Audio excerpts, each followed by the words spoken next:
Hello and welcome to another episode of Video Game Logic. Today's episode was recorded on May the 30th, 2023.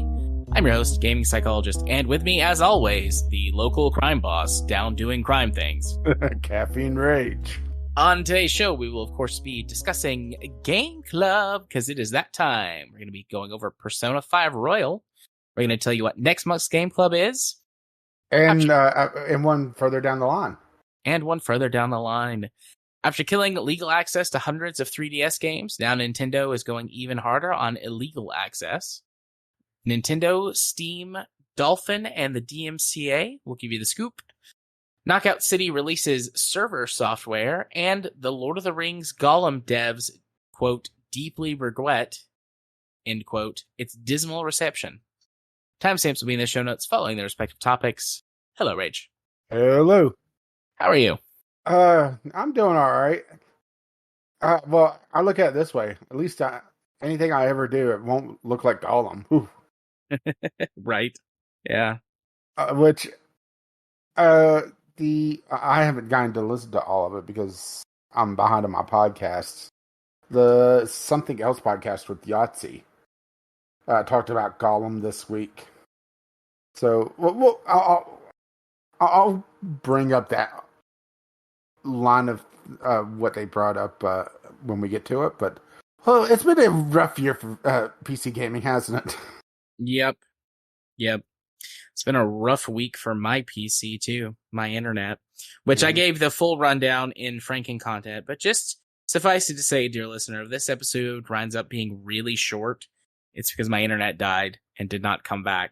Again. But I released it anyways as Franken content, or we managed to get through the most important part for the episode, which is Gameclub, and you got it anyway. So yeah, which we do have a couple of community topics, but we're going to save them for next week because one was a 2-hour video that was linked to us the day before, and it's a Gameclub week. So all right.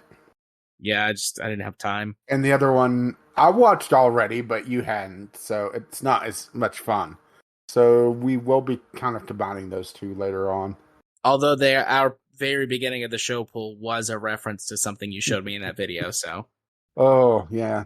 But yeah, we will be talking about those. I do agree with him that AI is possibly the future of some video gaming, but it's not going to replace a good writer. Yeah, I mean, I said this, my stance on AI is that it is a useful tool when guided by competent developers, not something that can be turned loose on its own to do the work of developers. I mean, maybe someday we'll have our AI overlords like Craig who run everything, but today is not that day. Something about writing of the Rohirrim there. Just play that scene in your head. Mm-hmm. Today is not that day. Ride forth. Speaking of riding things, shall we ride on to our Game Club? Yeah, let's just go ahead and dive right in. So Game Club is the original way that Rage and I talked about the same game at the same time on the show. That has happened more frequently over the years, but still, we share this with you, the audience members. We pick a game, we play it at the same time for a month, sometimes a little longer if it is a lengthy game, and then we talk about it. So this is going to be a spoiler-heavy zone, at least in this case for the first portion of the game. Yeah, I would say the first, let's say 15 hours. Yeah. Which, for Persona 5, that is hardly a drop in the bucket. As a matter of fact, it feels almost like the tutorial area, really. It's so interesting, because that first 15 hours genuinely could be a completely self-contained game on its own. Yeah. And a good one, too. I mean, both of us, I think, spoiler for our feelings, but I think both of us really liked this game. We just didn't get through it. Yeah, well, I was doing good about getting time on it, and then I had my video card fry. That should tell you how far back this was. Yeah, we've been playing this for a while. And I will say my big complaint about Persona is that it is very demanding of your time at some points, and then at other points, it's not so. And there was sometimes that I'd be in the mood, I want to play some Persona, but then I realized, but if this is going to be a big section, I don't want to have to come back and replay it later and, not be able to uh, really be able to save, you know, Yeah, and the thing is, be you don't caught up in know. something. You don't really know until you start. I mean, I guess if you're in the middle of something big, then you kind of know. But otherwise, like you just don't know what sections of the game are going to be really big and important, and which ones are going to be more filler. Yeah, like early on in the game, days will just fly by, but then you'll hit certain days that big events happen, and and you're looking at several hours on that one day. And if you're in the Mind Palaces, you're looking at a good possibly 8 hours with only limited save opportunities. So it's just, if you're coming up on those, it's a little daunting to want to play. But I will say that Persona 5, at the very least, and I know Persona 4 as well, kind of solved the issue that I've kind of always had with the Final Fantasy games, in that they get their hook set right away. Shit's going down. There's no long prologue of 20, 30 hours where then the game gets good. Persona 5 has been a banger from pretty much the start. Yeah, it does an in media res start, which is where you start in the middle of some action that is technically in the middle of the story. Yeah, I've always heard it called abilities. Yeah, so you start doing in the middle of the story doing a heist of some sort. You don't know what's going on yet. I mean, maybe if you've played the other Persona games, you have an idea.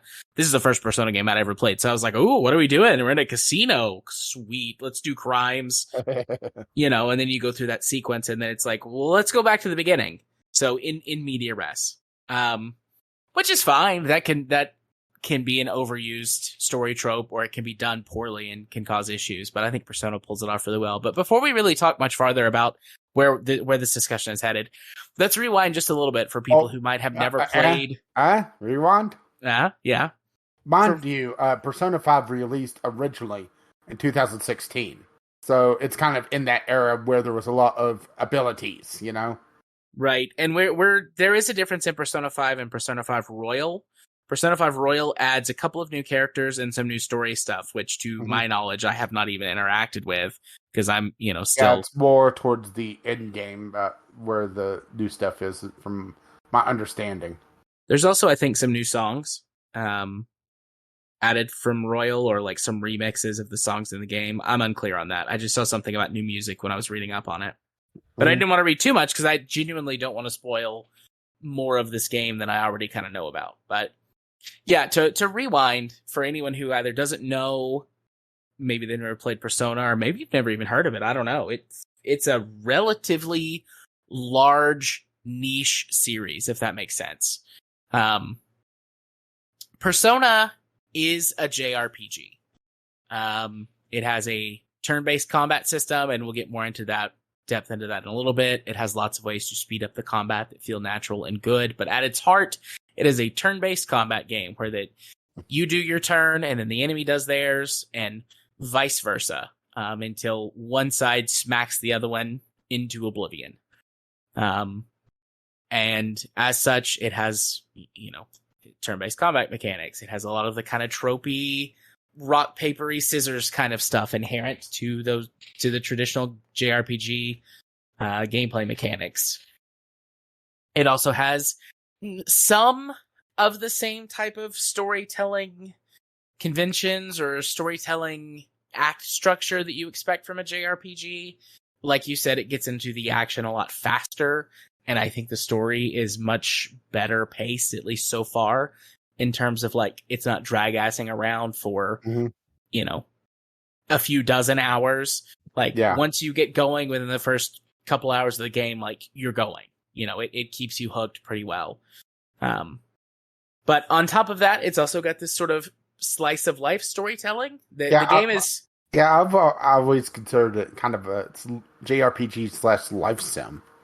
Yeah, the game is pretty squarely divided down the middle between slice of life stuff where you go through your daily life as a high school student in Japan, going to class, going to jobs if you take a job, doing side activities, things that develop both your relationships with other characters and your skills or your abilities, which have other effects in the game. But you can, for example, develop your guts, or you can develop your charisma or your intelligence. Yeah.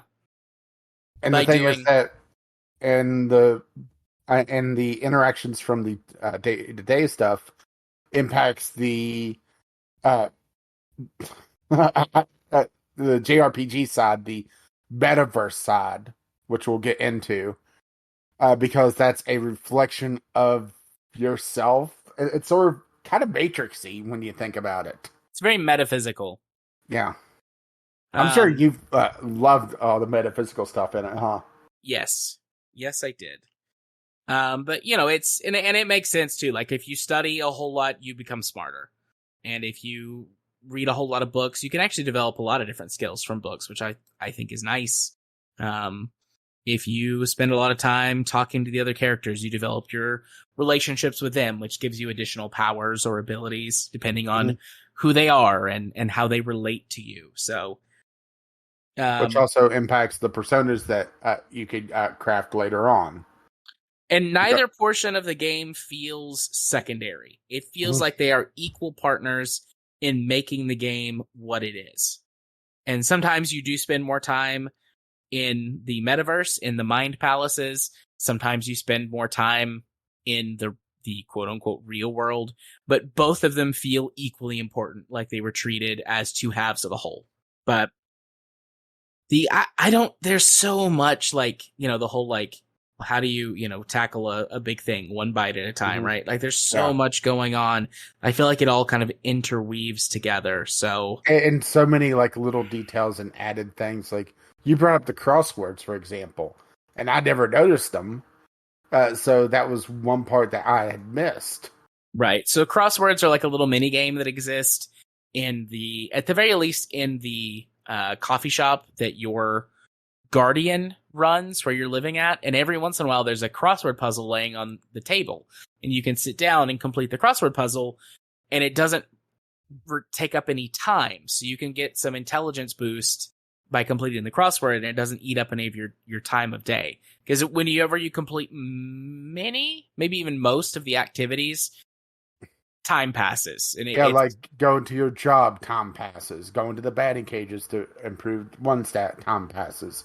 Going to the laundromat to launder all the sooty, dirty equipment. Equipment that you get takes time, and you can only do so many there. And it's like, you know, most days it's like you have a morning, at least on your days off, air quotes days off, you have, you know, morning, midday, afternoon, evening, night. And there's different things you can do at different times. And not every day has access to all the times, but some days do when you have days off where you're not having to go to school. You're not already doing a predetermined story event at a certain time. The game has its first chapter, its first act, its first boss, I guess, where that you have to, and it does serve as an extended tutorial that teaches you, you know, first your basic gameplay mechanics of how all this stuff works, both during your time in the Mind Palaces and without, slowly, steadily expanding how much freedom you have every day to engage in different activities. And then at the end of that, you get sort of this little rest period where you have several in-game days where that you can do basically whatever you want. There's a couple of little tasks you're given to complete. But for the most part, you can do whatever you want during that in-game time. And then it's like, okay, now you're fully in the driver's seat. But Personas itself, the game, this thing we keep mentioning, the Mind Palaces. So in Persona, there exists two sort of worlds, the real world and the metaverse, which is the metaverse. It feels very cringe every time I say that, but this was before Facebook tried to rebrand itself as Meta. Yeah. But in the metaverse, things exist the way that people believe them to be, as opposed to the way that they quote unquote actually are. So the core concept of the game is that both you as the player and your allies and your enemies all have these personas. that are what you believe yourself to be or want yourself to be. And the enemies, this is reflected as a mind palace. They have a set space where that they feel like they're in charge. The first sort of boss is this volleyball coach at the school that you're attending. Yeah, former Olympian volleyball coach. And he is, he's just abusive. He's physically abusive to male students and female students alike. And then he's also sexually abusive towards his female students. And because he's an Olympic gold medalist and he brings all of this sort of clout to the school, he fancies himself as the king of the castle. And that's his persona. And because he has more or less sort of tainted the school, you're trying to free his mind of this corrupt influence so that he'll confess to his crimes and that you can save your friends and save yourself too. Because you as a character, you're in trouble for doing something. You saved a person from being harassed by sort of this powerful businessman, but because he's rich and powerful, you get punished even though you actually stopped her from being, the implication is sexually assaulted. Yeah. I don't know if that's confirmed later in the game, but the implication at the beginning is that your character saved her from being sexually assaulted. Yeah, stepped in just in the nick of time. And from what I understand of the Japanese legal system, it's actually kind of true to life that, guilty until proven innocent. So the fact that he has all this power and is able to, forces his view of things into it actually seems legitimate enough that, right? Although it's a little overbearing with, your guardian taking over care of you. He's a little gruff, but at the same time, I have a feeling this is going to be a story that really develops later on that I'm just starting to get hints of. Yeah, he's very gruff, but he has a heart of gold kind of thing. Like, for some reason, he really sort of wants to give you a shot. And like in the beginning, he's like, yeah, well, I get paid to do it, but also like, like there's more there to that story. There's more to his story in general. And that's the thing is that the game has what they call confidants. And as you do things with the different confidants, it unlocks more of their stories, which also gives more abilities and such. So slowly that story will unfold over the next like 100-some hours, right? Yeah. And like I said, you only have limited opportunities to meet with confidants. So, but the game also has a game plus, so right? Yeah, I mean, it is possible, I think, eventually to get all the stories, but in one playthrough, you are going to have to pick and choose. But so, anyways, in the in these mind palaces or in these personas, like the way people see themselves and see the world is how they are perceived. And so, with the first bad guy being the former gold medalist volleyball coach guy, the school is sort of like he sees it as like his palace, his kingdom, and he's the king and he rules over and he can get away with whatever he wants. And so he has all these very twisted, distorted views and stuff. And you going in there, if you haven't unlocked your persona yet, if you somehow wind up physically in the Mind Palace, which is kind of the conceit at the beginning of the story, like everybody kind of winds up there on their own somehow, which, I mean, that's explained. It's not like totally random. Your character doesn't fully understand it yet. But as someone who has played video games and seen anime, it's like, oh, it's the weird demon eye app that's on your phone. Yeah. That's how you're there. But anyways, you've got no powers. You're kind of cannon fodder until you do unlock your persona and develop your abilities. Your character, you can do some things like name them, although their appearance is set. I mean, you can, get them some different outfits and stuff in the game, but their appearance is set. You can change their name. You can change a few minor things about them as the story goes along. Like, whenever you develop sort of your team, you can name that. You can change that from the default. But everyone refers to you as Joker. Because the idea is, like, whenever you go into these mind palaces, you can't lose yourself. You'll go crazy. So you have to, like, stick with whatever your sort of call sign and belief about yourself is. So everybody gets call signs, and your main character is Joker. So I'm going to refer to him as Joker for the rest of this conversation. Yeah, and all your allies wear masks as well to protect both themselves from the palace and also, to hide their identities. Most people have a persona, but Joker, being having protagonist syndrome, has the ability to take on multiple personas, and you learn pretty early on that you can develop them, you can sort of train them, you can mix and match them, and combine abilities and things from personas whenever you go into your mind prison. I still haven't had a good explanation of what this is, but there's a sort of prison cell you go to where there's a guy, and he's like, Igor, and he's like, yes, nice to meet you. Yeah, that let me rehabilitate you. Yeah, your rehabilitation. That I have a feeling is going to be overall for that's the main story of what the rehabilitation is and why you're there. But the thing is that, we're, like I said, in chapter 1 of probably like a 30 or 40 chapter book, right? Yeah. This is listed on how long to beat as like over 100 hours. It's a very long game. Mm-hmm. Which I thought I was further along than what I was, but I'm at something like 15, 16 hours. Yeah. Which, like I said, I got severely sidetracked by, video card issues. Yeah. And then more video card issues when the first one I got, was kind of broken.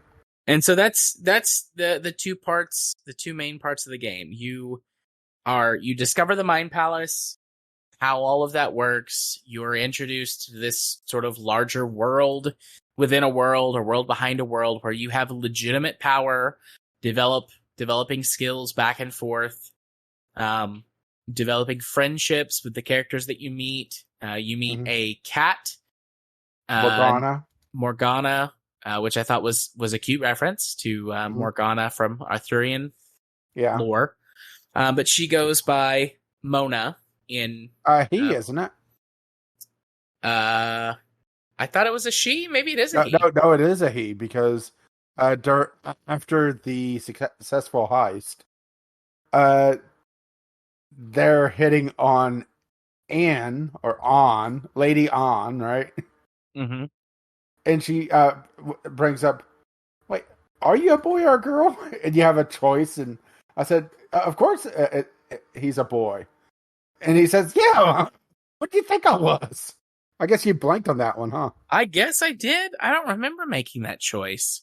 I thought that she was a girl. No. Well, alrighty then. Which makes it even weirder, right? Yeah. With the naming. Well, the reason that I thought it was a girl was because Morgana is a girl in Arthurian legend. So, I mean, it's an anthropomorphic cat, but it's not a sexy cat, like... No, that's Anne. Right. But in the real world, Morgana is an actual cat that you're able to understand, even though everybody else just hears meow, meow, meow. You being, at first, your character, but then the other characters, which are... as they unlock their personas, learn to understand Morgana as well. Yeah. But there's On, and Skull. What's his actual name? Shoot. Ruchi? Yeah. And that's obviously not going to be all the characters, because they talk about backup characters and such as well, so... And this game suffers from anime protagonist syndrome, so anytime you see a character that looks different or interesting in some way, either they're going to join your team, or they're going to be, like, a bad guy. I mean, that's kind of the staple, right? Yeah. So, like, there are characters, there's in the library, there's the, like, student body president girl, and, like, I was right, you can see her early on, it's like, oh, she's definitely going to be important. And then she shows up later, like, the principal's is... Yeah, totally not. Totally not Kingpin, right? Yeah, totally not Kingpin. Working for the other bad guy is like, hi, you need to shadow these guys and figure out what's going on. And she's like, okay, and then she joins your team. But so, anyways, you go Dang it, my thought train has derailed. Into the metaverse, and also, well, there's also a secondary place that you go called Mementos, which is a sort of roguelike area procedurally generated for smaller targets that haven't developed a mind palace yet. And the entire idea is to, after the first palace is done, and you handle the coach and make him. The idea of it is that he is going to get you expelled by the end of the month, and you have to go in and steal his heart to make him confess his crimes, to basically break down his ego and to change him as a person, because he's an utter bastard. Fair enough, right? Yes, I already mentioned the abuse and the physical and sexual abuse. Like, I mean, he pushes a girl to attempt suicide, which fucking hell, right? Yeah. And his mind palace, think sleazy Las Vegas casino times like 20. There were some times going through that palace, I was looking around thinking, how the hell is this on a Nintendo console? Yeah. Like disembodied female torsos, right? Yep. With asses jutting out. Yep. In bikinis with tits and asses sticking out in their respective directions. Mm-hmm. But after that first palace, the Phantom Thieves decide to try to change the world, essentially, and start looking for their second target, which that's where I am at the story. And one of the secondary characters develops a website, a phantom page, right? Love the pun. And gets smaller targets for you to go after in the metaverse. And the idea is, as you gain more popularity and more belief in your group that you could change the world, it allows you to go deeper into this secondary, not quite Mind Palace, but Mind Palace roguelite area. And there's something at the bottom of it, right? Yeah. So that's like a secondary storyline going on. Or a tertiary storyline. There's so much here, huh? Storylines all the way down. And, like, we've been talking about this as, like, this is the plot. But this isn't even the plot. This is just how you interact with the plot. There is some evil businessman who is working to manipulate the city via, it's implied, and I'm assuming that this is the case, it's implied that he somehow, his mind palace, his metaverse status is so big, so powerful, that it is manipulating like whole swaths of the city to put them under his control for greed, purposes, like to develop them into something to make him really rich and displace poor people. And there are these reports in the game of people who, quote unquote, just lose their minds and go crazy. And they cause accidents. Like there's one guy who causes a train crash via this. And there's several mentioned like car wrecks and bus wrecks and stuff where that, afterwards people will be like, yeah, they just went crazy. They wouldn't, speak or, they wouldn't respond. They'd go catatonic. Like there's a few varied accounts, but it's implied that somehow this guy is doing it. And ultimately, like, that's going to be your final target. Like, that's the implication. I don't know if that's true or not. Normally, I don't care about spoilers, but I really haven't looked ahead in this game because I do want to play all of it. I do want to get there. And the game is just so dripping with style all the way through. Oh, my God. Like that transition going from JRPG battle back to, actually controlling your character in the metaverse. Whenever they run around in a circle. Yeah. Which is kind of a little silly, but also, like, it's beautiful. I love it. This game oozes style. It has an amazing soundtrack. I listened to the whole soundtrack through a couple of times, and then picked out, like, my favorite songs and added them to my playlist. But then I just keep, like, hitting repeat on that sort of section of the playlist. It's so good. I love the battle music. But you said you felt like that was starting to get old, but like I was still into Well, it. well, it's that first opening like fanfare, right? Yeah. And like the soundtrack goes from sort of like rising, crescendos at dramatic moments to having sort of spooky kind of sounding like nefarious music and certain bad sections. Like every time you're being interrogated, there's like this very like tense sort of unsettling music. There's this jazz, like this. Oh, sorry. Go ahead. There's this beautiful sort of smooth jazz for contemplative moments, and the first time it comes out, like it's raining and you're kind of going over some stuff, and it's so good. The opening is just an anime opening, beautiful. Love watching that. Love that song. Also, the soundtrack evolves over time. Like after the first Palace, some of the soundtrack has gotten like extra vocals going on now. Have you noticed that?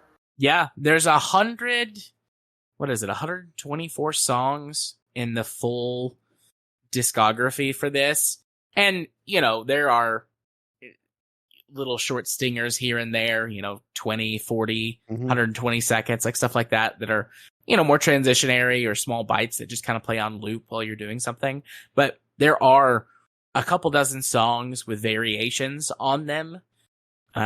Like you said, some of them with more vocals or different instrumental or orchestral tracks, or the tempo will be higher or lower. It's great. Love it.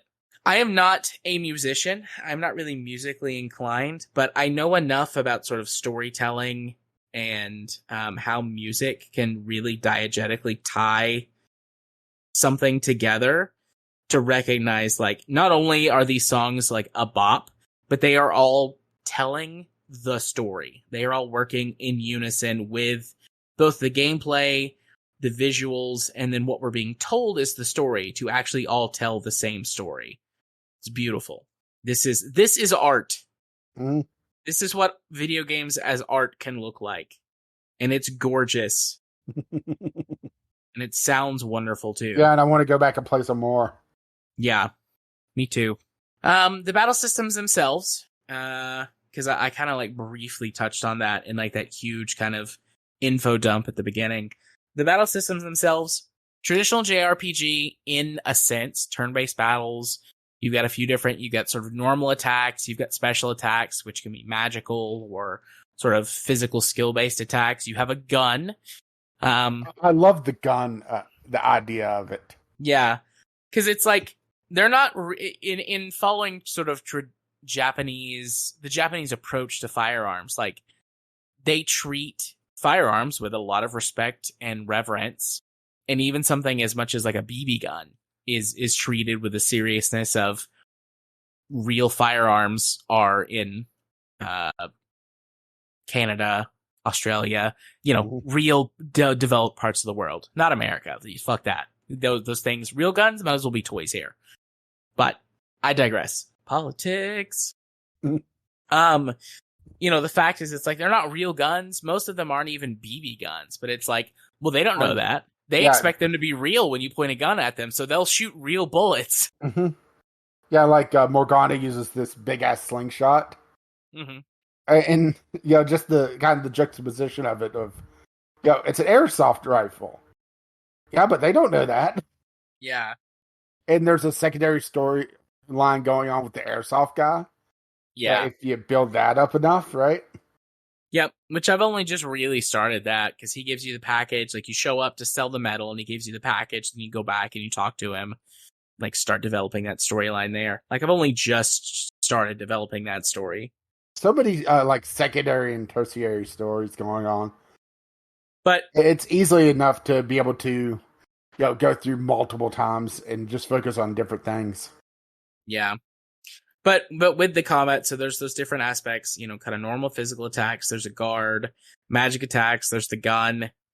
And then the system that kind of speeds it up is that you can do these linked attacks.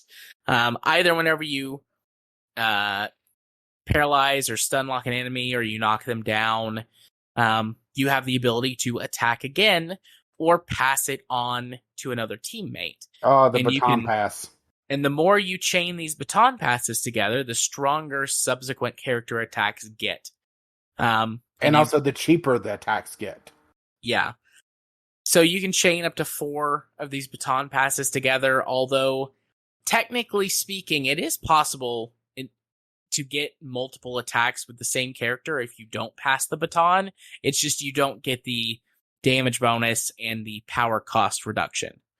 But these things really serve to speed up combat if you're fighting lower level enemies as you're going through. I mean, there's also you can do rush mode, which has all of the characters like attack on their own with their strongest abilities. There is just a fast forward button. You can automate the NPCs to where you don't have to directly input their moves. Like there are things that can speed up combat. And there's no random encounters. They're all enemies that you can see and either avoid, or if you have to attack them, you can ambush them, which gives you an automatic first attack. Kind of like a surprise round in D&D or something like that, like where you get to attack first and your attacks have bonuses on them. And there's also the all attack. So if you trigger the baton pass and you hit all of them, or all the remaining enemies are knocked down, essentially, you have a couple opportunities. One, you could talk to the shadow that you're attacking. That's what they're called in game, by the way. Your enemies are called shadows. I don't think we actually covered that. No, I don't think we did. But you could talk to them and demand money, demand an item, or actually convince them to join your side as another mask for Joker, which could be used to combine and do the whole Pokemon thing going on there. Or you could just do an all-out attack on whatever enemies remaining, with everybody jumping in and beating the ever-living hell out of them, which is usually enough to kill anything below a boss. So if things hold out long enough, right? Yeah. Another system to speed things along on fights that are inconsequential, but also give a reason to go in and try to farm as well, because some of the items that you get from different enemies can be very rare. Like getting soul drops, which increases the spell power remaining, essentially the MP of characters, is very important to get. And at least in the beginning of the game, it's hard to find stuff that will do that. You can find healing items easily enough, but finding mana replenishing items is a bit tougher. So there you go, right?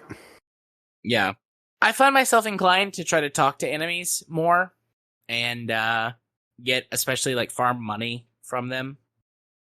Well, also the thing is that different enemies have different natures, and eventually you learn what responses to do.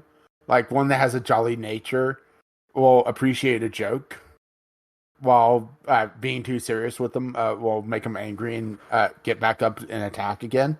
Which you're hinted at what to do by Morgana, at least in the difficulty I'm playing on. But it gives that extra thing outside of just hidden dice roll. It's actually player input, right? What difficulty are you playing on? I'm playing on normal difficulty, so okay, yeah, so am I. Which the different difficulties actually change things. I had it up here. So the difficulties change the amount of money you get, the damage you receive, the damage you deal, and the experience you get. Playing on the easiest mode gives you a 5 times multiplier to money, right? Dang. I mean, I haven't really experienced any money troubles yet. Now, Persona 5 Royal, however, whatever it is on the Xbox or on Xbox Game Pass, I don't know if this is just quote unquote regular Persona 5 Royal or if there's something special about the Game Pass version, like if it's one of the special editions or what. But you get, at the beginning of the game, you get a whole bunch of stuff. No, items. That's the Royal thing. Okay. Yeah, you get items. You get $100,000 or 100,000 yen. Yeah, 100,000 yen. And then like a whole bunch of outfits. Yeah, and so that 100,000 yen. Cosmetic. Yeah, that 100,000 yen has basically just made it so I can kind of ignore money at the beginning of the game, but I still farm money off of the little guys because I'm like, Yeah. I think it's funny that they have yen. Mm-hmm. And correction, Persona 5 Royal only has a 1.5 on the easiest difficulty for money. They changed it in between versions. Normal versions one across the board. Gotcha. So I just wanted to clear that up. Correct the record. Mm-hmm. Yeah. So I think this will be a game I'll be sticking with for a while, at least until they knock it off Game Pass, then probably steal it from Anita and try to replay it, right? Yeah. Which, I intend to keep playing this. I intend to beat this. It's a strong contender for GameClub Game of the Year. Mm-hmm. It's going to be tough to dethrone, huh? Yeah.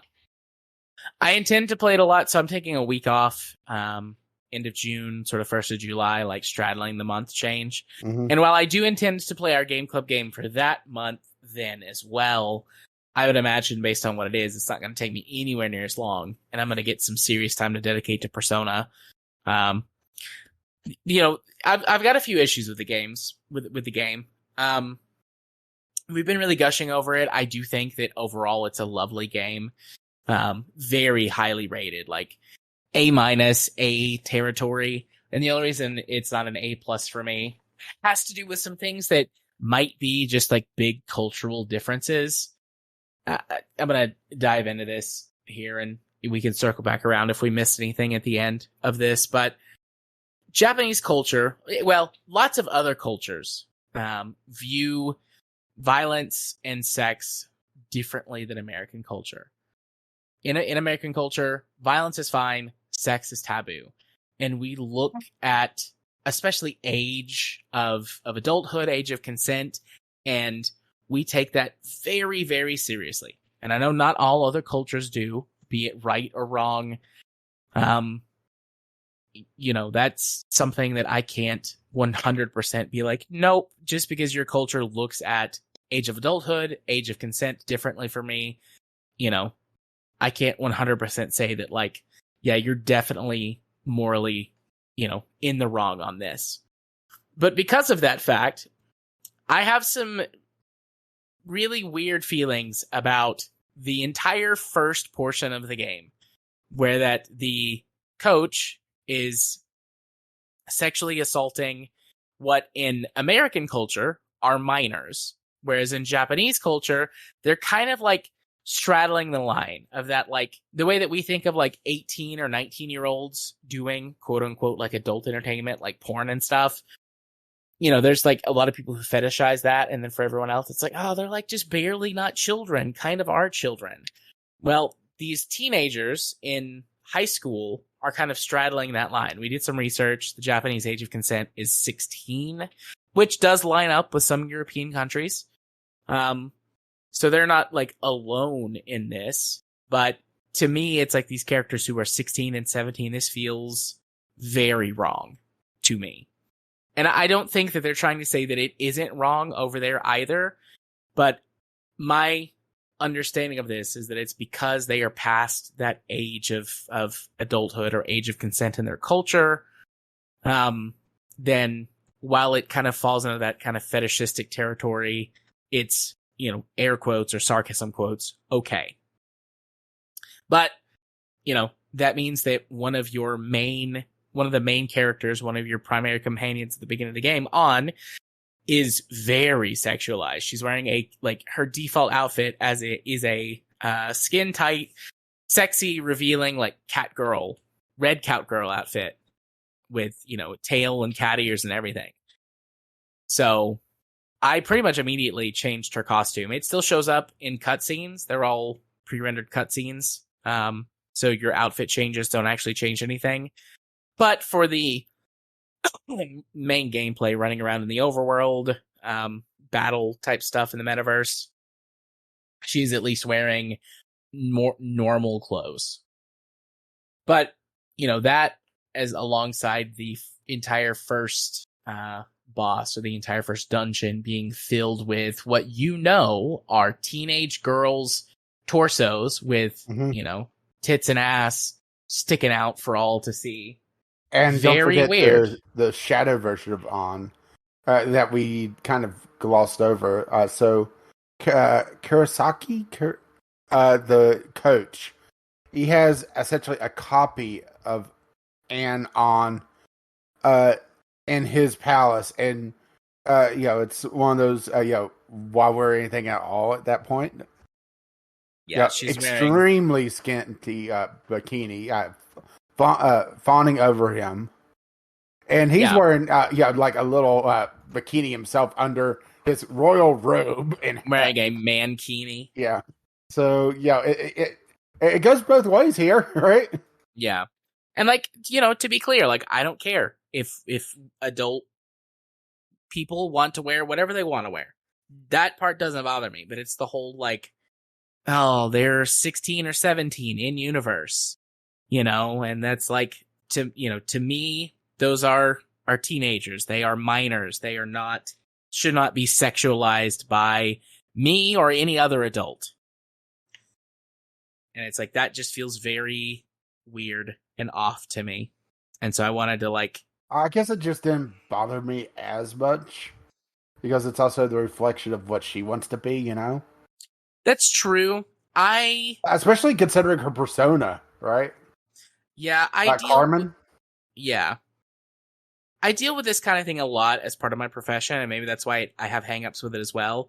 Because I talk to people, young girls or women, depending on their age, but, on a regular basis, who talk to me about being sexualized at this age against their will, either just be it by ogling or them being actually sexually assaulted and abused.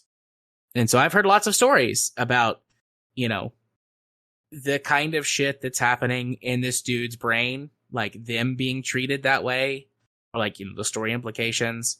So I have like kind of a different connection to it that most people wouldn't have. And I recognize that, like, this is very much could just be like a me hang up.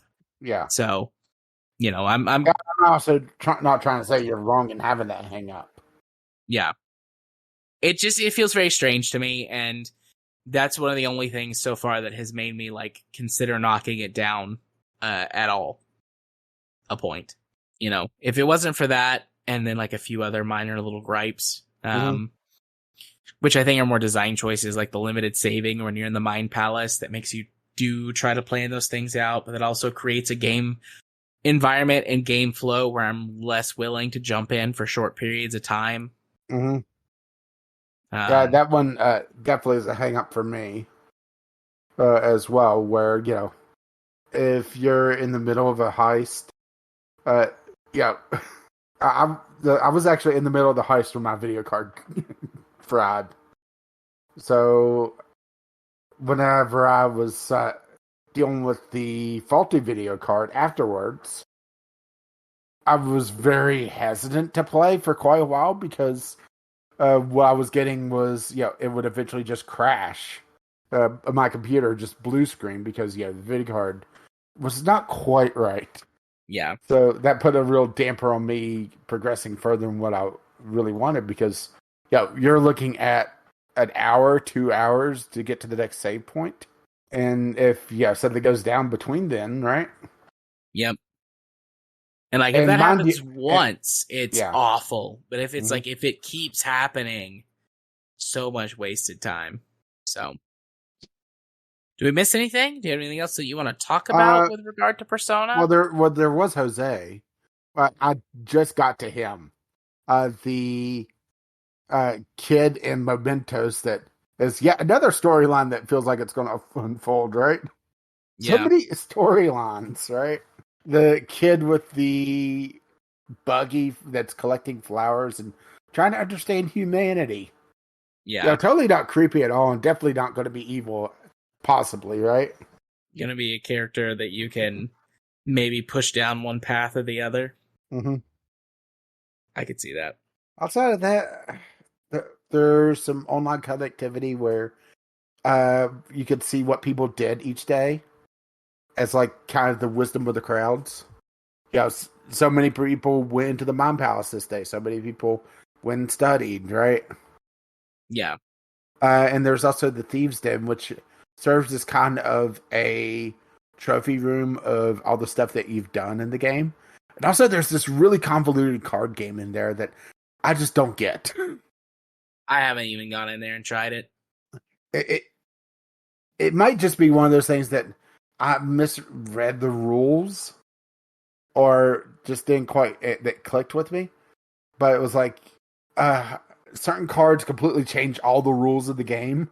It's played with a normal, playing card deck, 52 cards, and if certain cards are played on one another, it changes the rules, and you have to get to certain.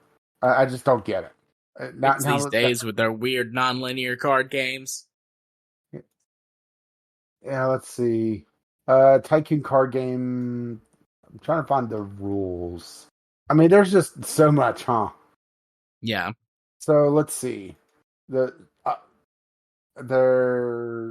it's all played with the black suits, clubs and spades. Oh no, correction. 2 sets of clubs.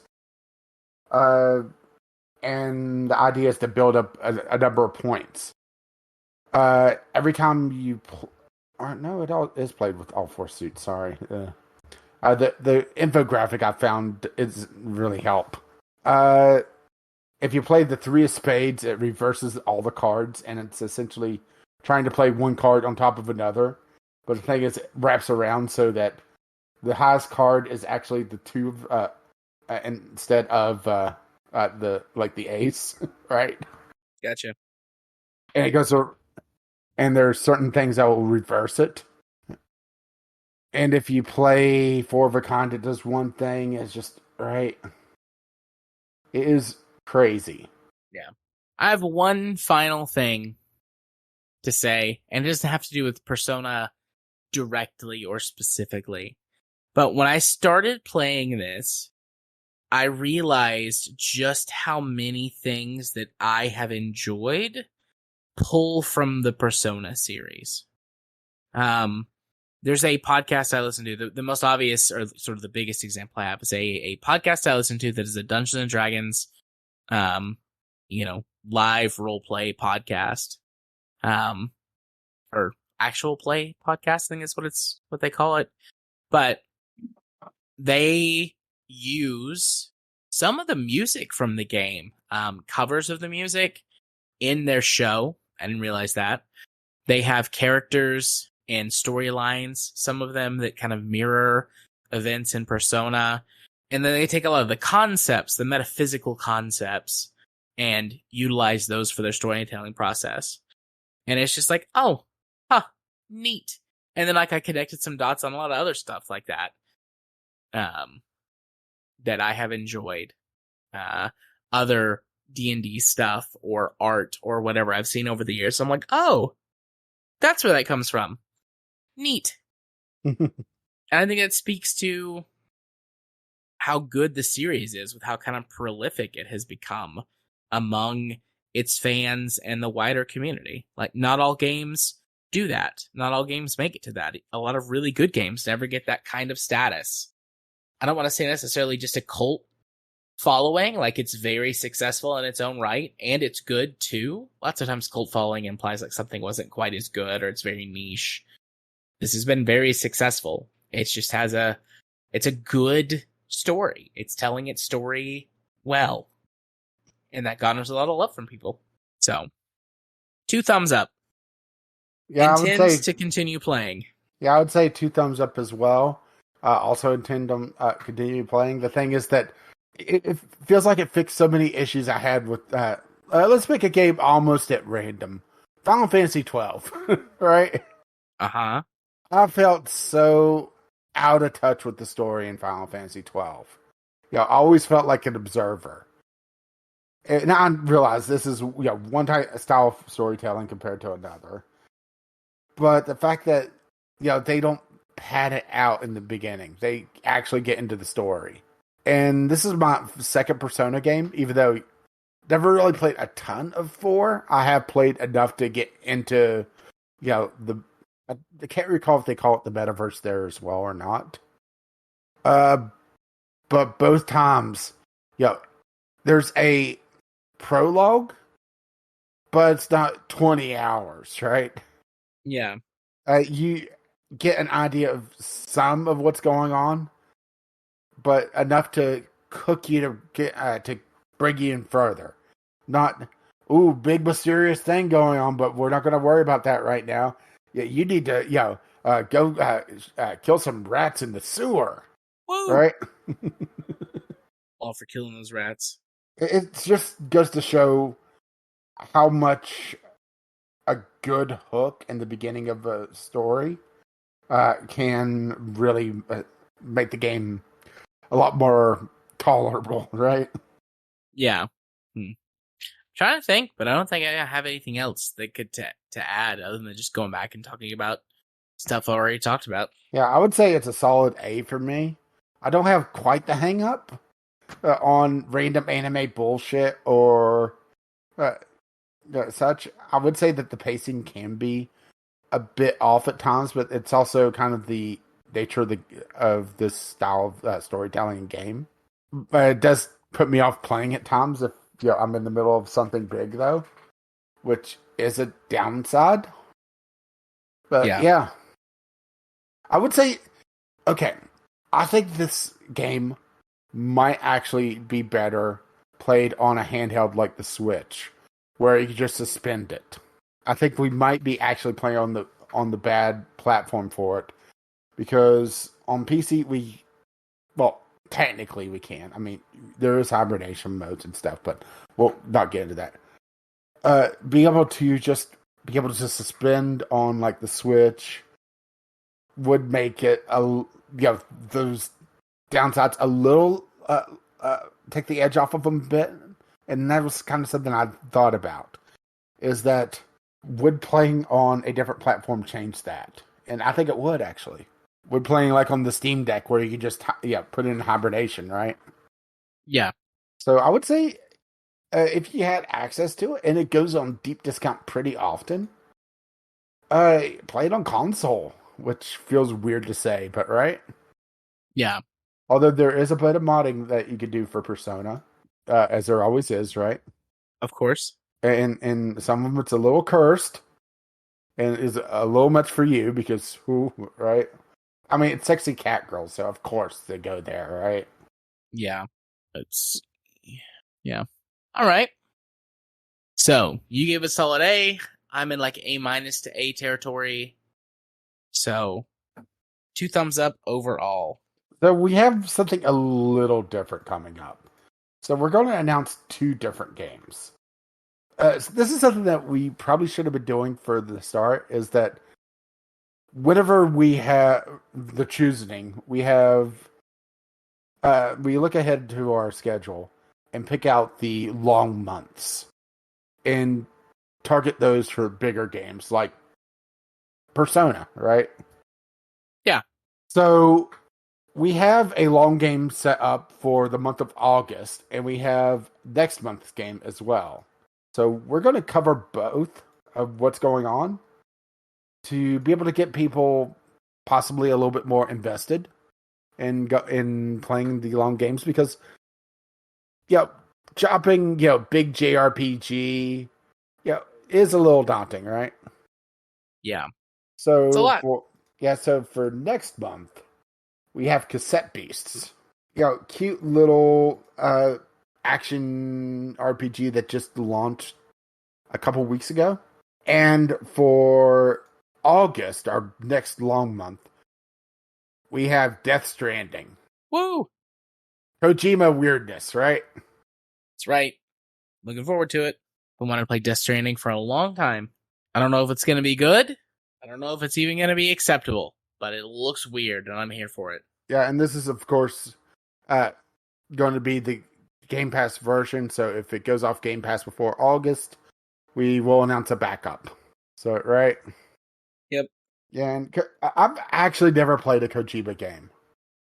I've seen Metal Gear Solid, obviously, and I also remember it being very, very cutscene heavy.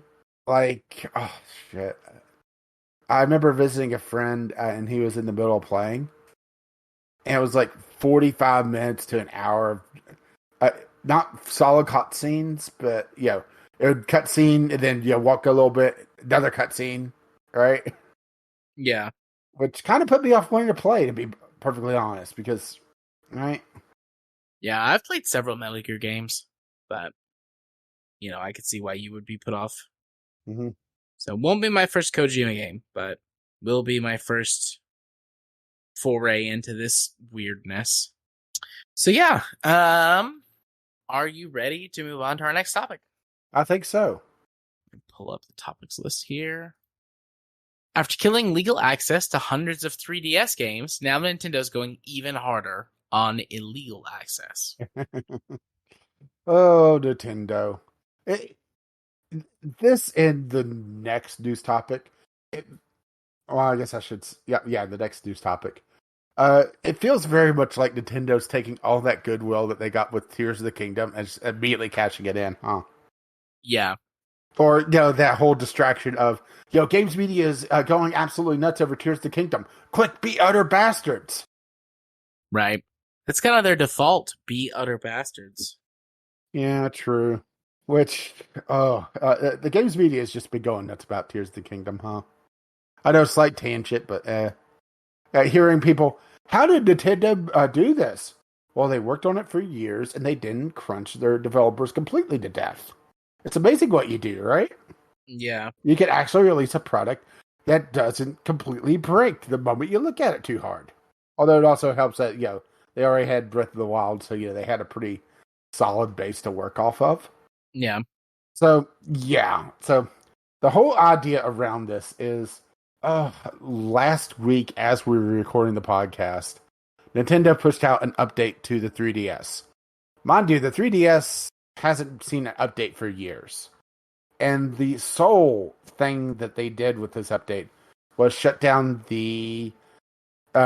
all the software loopholes and bugs that Homebrew groups were using to install custom firmware onto the 3DS to be able to run emulators, to run Homebrew games.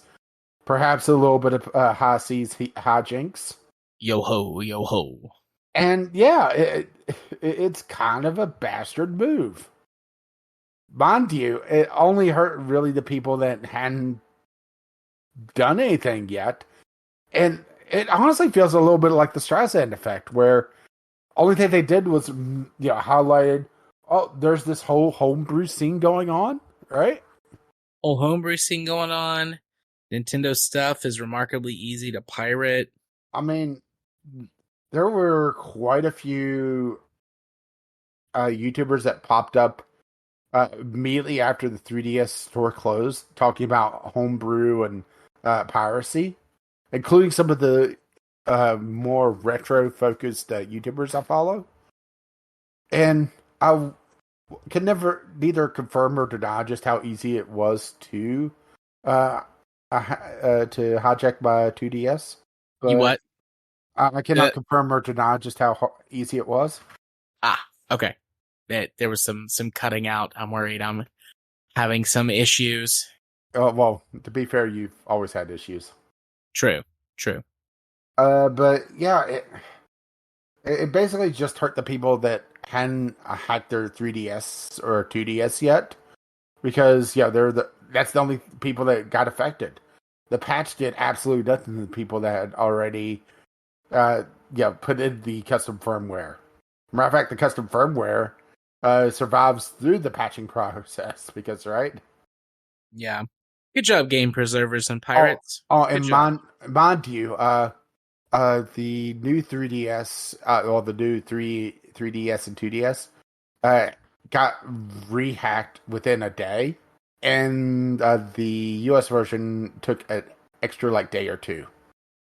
So all that effort really didn't amount to much. I mean, honestly, the only thing it really amounted to, in my opinion, is shining a bright light on the homebrew scene. Which they could always use more support. Mm-hmm. Good job, Nintendo. Yeah, you definitely don't want to research something like the 8 shop, by the way. Totally not. It definitely doesn't have, all the games. Totally Yep. not. I definitely won't remember that piece of false information. I mean, here's the thing: is it piracy? Yes. However, Nintendo isn't selling it anymore.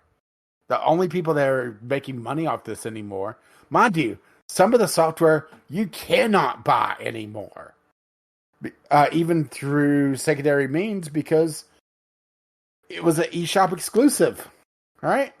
Yeah. So the only people that are making money are the people on eBay. And guess what? That's not Nintendo.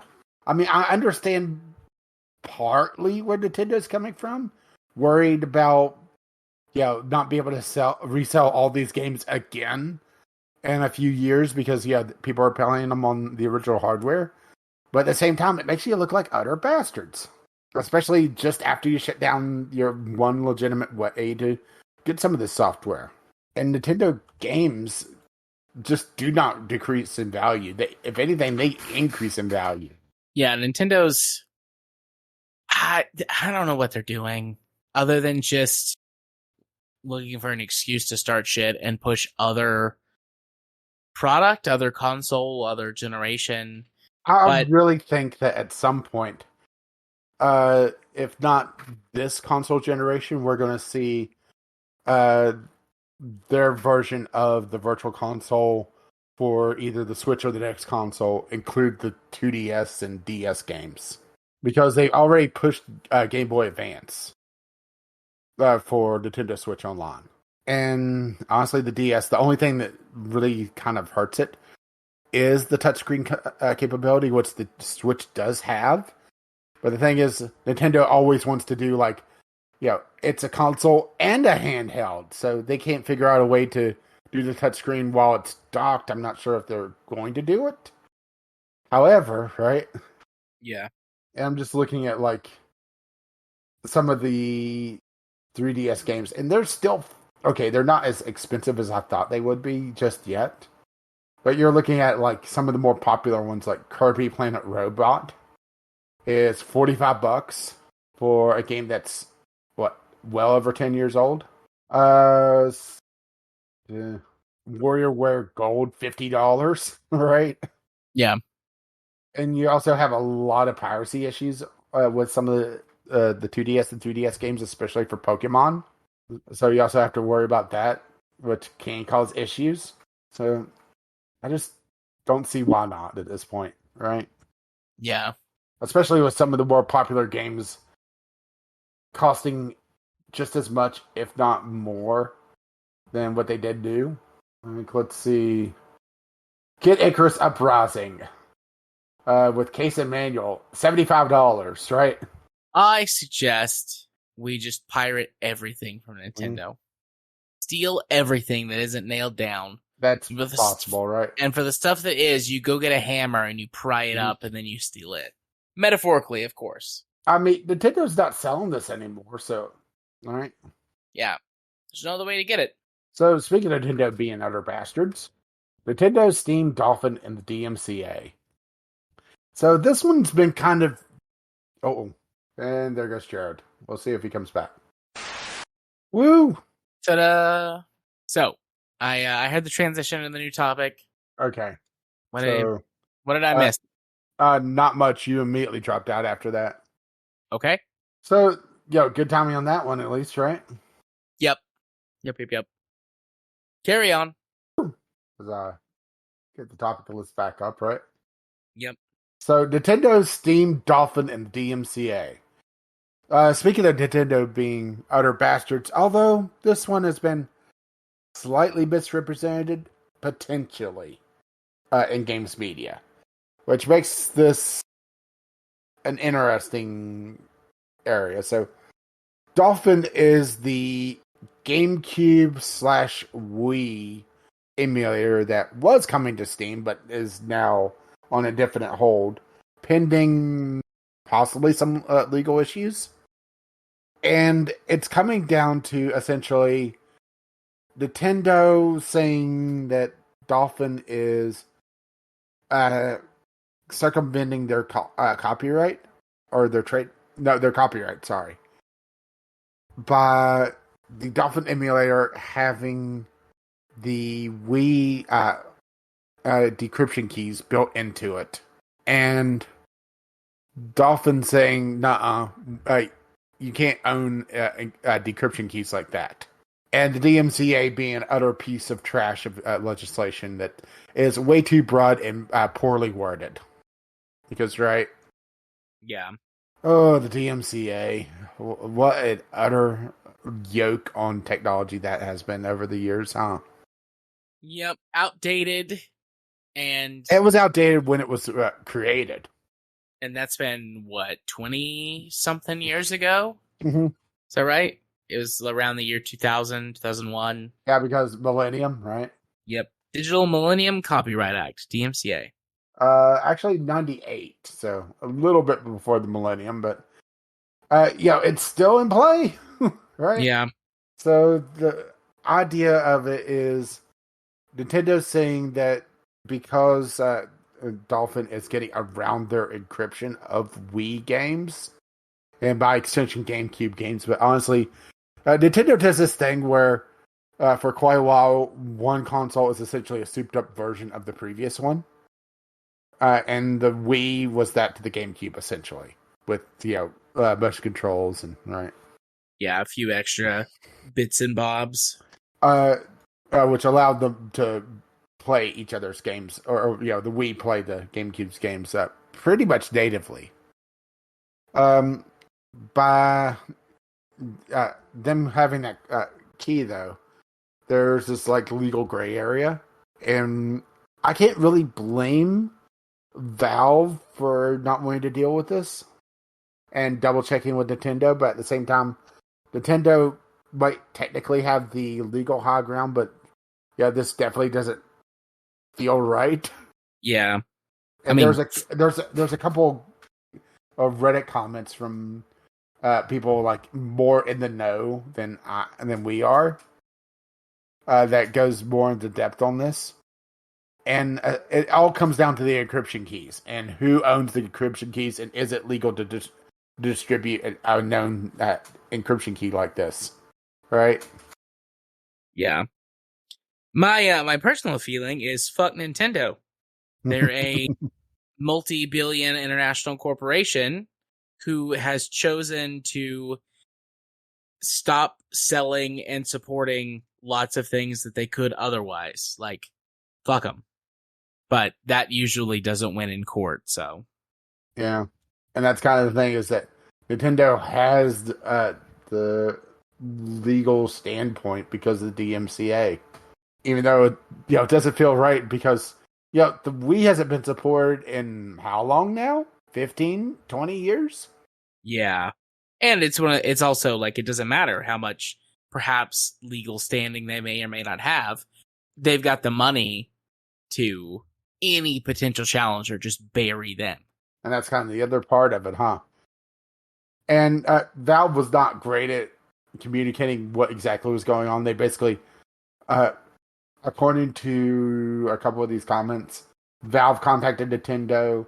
Nintendo replied saying, "No, we don't like that." And Valve just basically forwarded the reply without context and made it look a lot worse on Nintendo's part. Now, Don't get me wrong, Nintendo's still being utter bastards, but not as much of a major bastard as they were in the previous story, right? Yeah. It's just a mess, and it sucks. Mm-hmm. But the Dolphin emulator has been around for forever. And the thing is, it's also, once again, the Streisand effect, Yeah. They're saying, no, the Dolphin emulator is bad, don't look at it. What's the Dolphin emulator, right? Yeah. Although I feel like the Dolphin emulator is one of the more well-known console emulators to exist.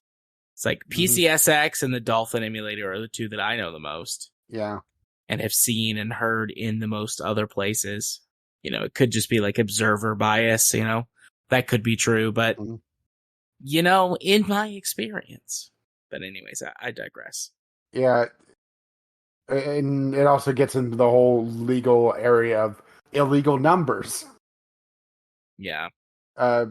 Which is a whole other interesting thing where legal jurisdiction, who owns certain numbers. And it comes down to the Blu-ray encryption key, which is a totally not 09F91102 9D74 E3 5B D8 41 56 C5 63 56 88 C0. Totally not that. Right. Don't go input that anywhere. Although, yeah, you have to get really off in the weeds to actually be able to use something like that. But yeah, publishing the key violates Title 1 of the Digital Millennium Copyright Act. Good thing we're not publishing anything, right? Yep. Not a thing. Yeah, with the DMCA being so old, like it needs to be challenged legally and changed, or have a new legislation rewritten that, puts that out to pasture. But I doubt it'll. Well, I don't know. It might happen, but it seems unlikely. And even if it does happen, it seems unlikely that it will go in the right direction. Yeah, and that's kind of the other flip side of it, right? Is that uh, I don't trust the current legislature to make things better. If anything, they'll make it worse because, right? Yeah. The current legislator is a whole, like, just like a shitload of fuck. That's what they are. Certainly some are better and some are worse than others, but it's just a shitload of fuck. The whole current US budget crisis is just the latest example. Yeah. Which is, do you really want to get me started on that one? No, I probably shouldn't. I'm already having technical issues and am tired, and we're Hey, let's increase the military spending while trying to reduce spending in general, right? Yep. Well, that got me sad. Shall we move on to actually some moderately good news? Yeah, I was already sad, so that didn't really change my status any. Knockout City releases server software.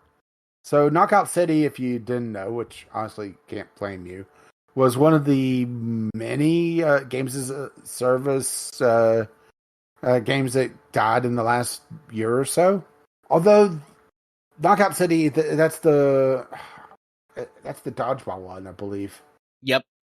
Okay, there was like a rapid fire of them dying off, so they released their server software and made the game essentially free to play. Well, more so than it was. It's not, bunch of microtransactions. They just put the game out there and put out the server software. It's like, okay, have at it. Set up private servers and be able to enjoy the game. Which I gotta give them props for that. Yeah, that's really nice. Lots of these studios don't do that. They take their game down with the ship. Mm-hmm. Yeah, you see the game go down and that's it. And I did play a little bit of Knockout City, and it was all right, but it was also, if I recall correctly, one of these that was just lousy with microtransactions. And I just didn't want to deal with it. Yeah. And it feels like damning us fake praise. Yeah, the game died, but they put it out there for free, right? I think that's a good thing, though. I mean, that makes game preservation easier. The people who really enjoyed it will form a community and keep it going, I'm sure. It'll be interesting to see if there's any development on the free version by the community. I'm not sure how much of a community there was. Because that's kind of the other thing is, was there a community going around? There will be at least a handful of people. It would feel honestly strange to me if there weren't at least a handful. Suppose I could be wrong, but, Looks like the subreddit has about 15,000 people, so, which is actually not bad. Kind of bidding it farewell. With quite a few people actually posting in the last day or so, so. Knockout City just feels like a weird one, though, because it was another one of those that was pay to buy in, or buy in to play. And then they went free to play and went overboard with microtransactions, because, right? Yeah. So that's what they do. Mm-hmm. Which is all the more surprising that they're just giving the game away for free at the end. Yeah, Good for yeah, them. yeah. It does look like there's a Discord brewing to get players together. So we'll see if how this if we hear from this again, right? Yeah. I mean, like I said, major props to them just not taking their ball and going home. Hey. So yeah, I don't think I have anything else to add. It was kind of more just bittersweet. So we go from bittersweet to just bitter. Ooh. Lord of Yep. the Rings Gollum devs deeply regret its dismal reception. So Lord of the Rings Goblin or Gollum, sorry. Although it's like a goblin. Oh God. Lord of the Rings Gollum released and it's awful. And I had forgotten all about it till you sent me the video of that review. Uh-huh. I believe it was Angry Centaur Gaming or I'm trying to remember which one I sent you, but I got on YouTube as you do. Looked at my subscriptions and saw Gollum. It's even worse than what we imagined. I thought, oh, this is gonna be good. That was skill up. Gollum is way worse than even our lowest expectations. So got my bowl of cereal. I was like, oh, I'm ready for this one. It's like Saturday morning, right? And it's just a mixture of ugly textures and a game that doesn't feel like it understands what the character is supposed to be. And Skillup brought up a point that they feel like it was going to be another character in the suits later, partway through the development. Said, no, let's do Gollum instead. Because he has like a bird breeding mini game and has a bird companion. Because, Gollum's well known for his bird companion, right? And he makes friends while he's a slave in Mordor. Because, that's definitely something Gollum would do, right? Yeah, he was known to really like birds and be just a friendly little guy. Mm-hmm. That's all he did. Gollum did nothing wrong. And the Something Else podcast, Yahtzee was kind of talking how it feels a little bit like punching down talking about the Lord of the Rings Gollum, but I kind of disagree with this because this is also a major licensed game, Lord of the Rings is not, some minor thing, right? Yeah, Lord of the Rings is a big fucking deal. Have you seen the Magic, the Gathering, like card images that have caused the internet to fall apart? Because it's bringing racists out of the woodworks. Oh no! So Aragorn is black in the new card set, which is very cool. I mean, if it's not inspired by Idris Elba, it fucking should have been, because Aragorn looks like if Idris Elba played out Aragorn. Mm-hmm. It's very cool. I'm there for it. It's beautiful, and people are coming out. Oh, they're doing this. This is appropriation, they're going woke. They're going woke. They're ruining the source material. My Aragorn, my Lord of the Rings. It's awful. Mm. And I don't trust that Wizards of the Coast are doing this for any reason other than, some kind of clout marketing or something. They're they're $1 billion corporation. I don't trust them to be doing this out of good faith, but I still think it's great. The art is amazing. It's very cool to see old characters with new representation to reflect modern values and whatnot. It's good. But I think they're doing it as, like you said, rage bait or, as some kind of stunt. I don't believe they're doing it out of, good faith. Which sucks to have to deal with, right? Yeah. So, yeah, I mean, I'm of two minds of this. That the developers mostly have done point-and-click adventures up until now, and this is their kind of first foray into a 3D adventure game. But at the same time, you're looking at Lord of the Rings. So I'm not sure if punching down is really a valid argument here. And also, looking at the gameplay, it makes me wonder just how they thought this was a good game to put out. There's just weird invisible walls everywhere that kind of funnel off areas that you should be able to traverse otherwise, right? Yeah. Leap of faith gameplay, having the whole bird companion helping you, but only if you're in a very, very specific spot. Otherwise, yeah, the bird will just sit and look at you. Repetitive gameplay.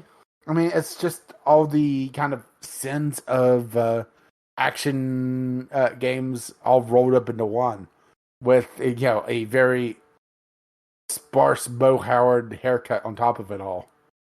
Yeah. To be clear, I am all for Gollum having an animal companion. That sounds fun. Mm-hmm. But yeah, I could see where people would be like, this doesn't fit.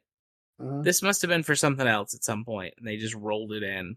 I mean, if they wanted to try to, give the lore a little bit of a spin, but the thing is, this is also supposed to be like in the middle of the Lord of the Rings movies, where he's escaping Mordor and trying to catch up to the hobbits to get the One Ring back, right? Yeah. But no, he spent a good like a month there, just hanging out,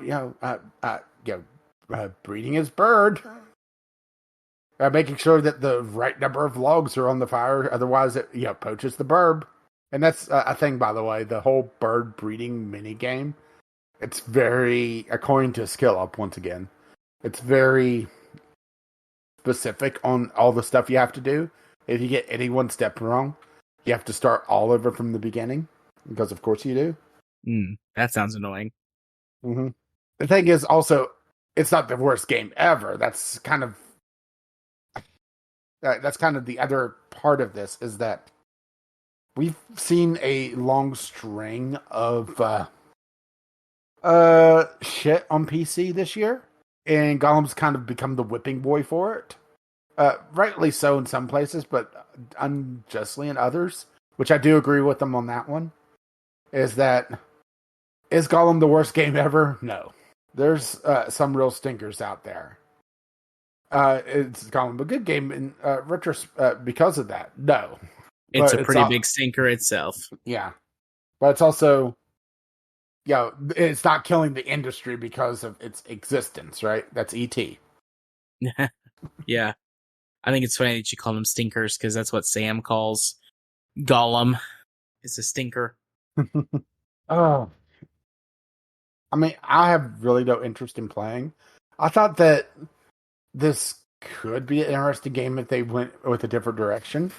And honestly, I thought they were going in a different direction. If I recall correctly, their big reveal back in the day was focusing more on him on the actual escape and trying to get to the hobbits, the Fellowship, or what was left of it.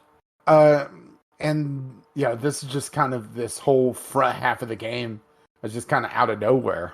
So yeah, it does make me really concerned about the rest of the releases this year. With right? Well, it'll be okay. We'll figure it out. We can get through this together. I'm not falling for that one again. Well, at least we got Persona, right? That's right. You'll never see me coming. And possibly Railway Empire. Yeah, we gotta find time to play that. You gotta mark that in the chat. Yeah. Oh no, Lawnmower Simulator is leaving tomorrow. No. Speaking of our chat, hey Rage, why don't you hit them with them socials? Well, first of all, I need to talk about, if you wish to join the chat, you could do so VGLpodcast@gmail.com for the email, to get the Discord over at VGL Podcast at podbean.com. Sorry, it's late. Right? Yeah. It's late. We're tired and old. Mm-hmm. The caffeine's wearing out, if it hasn't already worn out. Yeah. Or you could tweet us, VGL Podcast. And now my socials. You could tweet me over at Gaming with CR. I don't really tweet that much anymore because I don't want to encourage the insufferable twit. But you can be my friend on Steam, Caffeine Rage over there. And you, Ben? I've been Jared. You can find me on Twitter at JMA4707, where I do tweet. Find me on our Discord, JArthur4707. Come say hi. You, my friend, on Steam at the same moniker. And you can find me sometimes over on twitch.tv/Runicarts, where I am streaming and I'm playing or hosting the tabletop games we're playing. And tomorrow, once again, there's a scheduled session tomorrow. Right? Yeah. So your character is just going to have like a narcolepsy for whatever you disconnect, you just fall asleep? Probably. 2 of them are dead. They're in the afterlife. Oh, neat. Yeah. It's one of the plot points. They're meeting Anubis, who is weighing their hearts, but with a little sort of a modern twist on it. They're going to have to relive some of the experiences from their backstory and then get to make a choice about whether or not they come back to life. Because I'm assuming they're going to figure out sort of what's going on and how to engage with him to get what they want. Well, you don't always get what you want. That's like true. If you try real hard, or you get what you need. You just might find you can get what you need. So, once again, VGL Podcast at gmail.com with your letters, voicemails, game-related topics. Tweet us VGL Podcast on the Twitter. We still do check it. Our lovely, lovely patrons have made this madness possible. You can find out more about that over at patreon.com/VGL Podcast. Our website, vglpodcast.podbean.com, which has the show notes, a link to the Discord up top. They actually changed the website template on us at some point and wiped out all our links. So I had fixed that. I did not realize they did that at some point. I didn't either. So we actually have a proper Discord link again. And who knows, maybe I'll put a couple more links on there. Maybe see if we could get the schedule loaded up there for Gameclub, right? Oh, that's a good idea. Maybe even put the full choosing schedule on there. And not just the month and the long month coming up. Maybe, right? Not a bad idea. Of course, that requires me to actually work on that. Because, do you really trust Jared to work on that, really? You shouldn't. If you do, you're making a mistake. But if you was to spread the love, we're still on your podcatcher of choice, hopefully. Unless that's broken as well and we didn't realize it. Our intro and outro music is On the Ground by Kim McLeod. You can find his work over at Computech.com. And as always, as his lovely music starts to roll across my voice, bye-bye now. See ya as you go full like Charlie Brown trombone teacher. Bye-bye.